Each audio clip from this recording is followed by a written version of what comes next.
Well, it looks like Brat Summer has turned into Brat Year, with Collins Dictionary officially crowning Brat as its word of the year. Josh found out more. Can you tell me what the Collins Dictionary word of the year for this year is? Brat. Do you know what brat means? Arrogant. Isn't it like the Charli XCX album? Yeah, it's from the song. If you're on the internet, you've probably seen this word a heap, especially on this lime green background. I don't like the horrendous green that goes along with it. That green is terrible. Stop wearing it. I hear the usage of brat a lot in online spaces, like advertisements. Brat. It kind of sounds nice to say. Not to be confused with its normal meaning, Collins Dictionary has crowned this version of brat as its word of the year, defining it as being characterised by a confident and independent attitude. It's inspired by an album cover from pop star Charli XCX, and it's also played a bit of a role in the US election. After Charli XCX announced her support for Democratic candidate Kamala Harris, and the words started to appear in her campaign. You think you just fell out of a coconut tree? But there were a bunch of other words that also got shortlisted for Word of the Year, like delulu, yapping, brainrot, and era. Yeah, I've heard delulu. Yeah, I've heard them, but I don't use them. Do you guys think this is a worthy winner for Word of the Year? No. It's not lasted all year. It's just kind of came like a month ago or something. Came and went. Do you have any other words you think of that should have been Word of the Year? I haven't heard of anything else that shines out like Brat. Well, Lewis and I are a big advocate for rapscallions. Rapscallions. Absolutely. China's Shenzhou 18 astronauts have returned to Earth after spending 6 months in space. The 3 astronauts lived on board the Tiangong space station. While they were there, they carried out lots of experiments and broke a national record for the longest spacewalk outside the station, which was about 8.5 hours long. They've now handed over control to the Shenzhou 19 crew, which arrived at the station last week.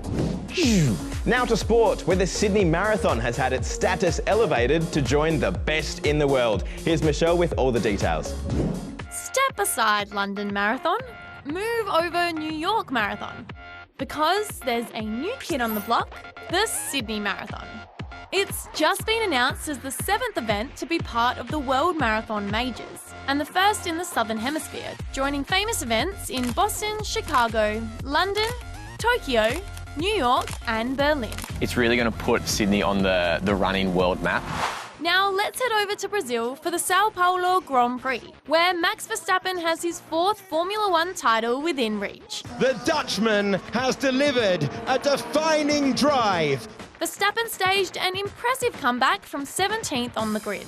Pole sitter and title rival Lando Norris ended up finishing 6th after a few errors on the track. Verstappen now holds a 62-point lead over Norris, with 3 Grand Prix and 1 sprint race left in the season.